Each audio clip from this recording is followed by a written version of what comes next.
महाबोधि महाविहार के आंदोलन की धार अब हो गई तेज। गांव-गांव, शहर-शहर और नगरों-नगरों में दिख रहा है आंदोलन।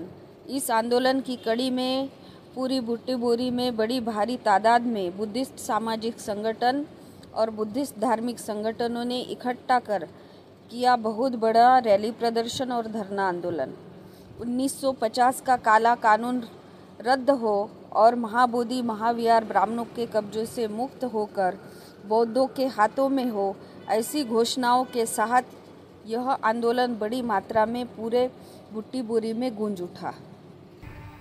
तर ॲक्च्युअली ही घटना फार मोठी आहे, त्यामुळे खूप मोठी घटना असल्यामुळे मला असं वाटतं की आपल्याला याची पार्श्वभूमी माहिती असणं अत्यंत गरजेचं आहे। बुद्धगयामध्ये महाबुद्ध महाविहार जो आहे तिथे आपल्या भगवान गौतम बुद्धांना जे ज्ञान प्राप्त झालं होतं, ज्या झाडाखाली त्यांना ज्ञान प्राप्त झालं होतं, ते झाड आणि ती जागा त्या जागेशी निगडित आहे आणि तिथून त्यांनी जी ज्ञानाची ज्योत जी त्यांनी तेजवली होती त्याचा त्यांनी पूर्ण जगामध्ये सगळीकडे त्यांनी त्याचा वणवा पसरवला होता। ही खूप मोठी गोष्ट आहे।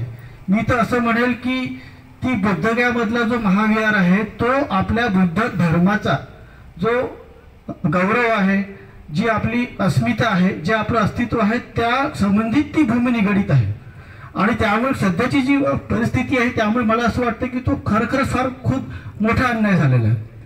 आणि एक गोष्ट सांगायची म्हणजे की 1949 मध्ये सुद्धा असेच आंदोलन झाले होते। त्यावेळेस जे हे होते प्राईम मिनिस्टर आपले जवाहरलाल नेहरू, तर तेव्हा त्यांनी दबावामध्ये येऊन त्यांनी एक कमिटी बसवली होती आणि त्या समितीने जो मसुदा दिला होता त्या मसुद्यानुसार एक ॲक्ट पास झाला होता।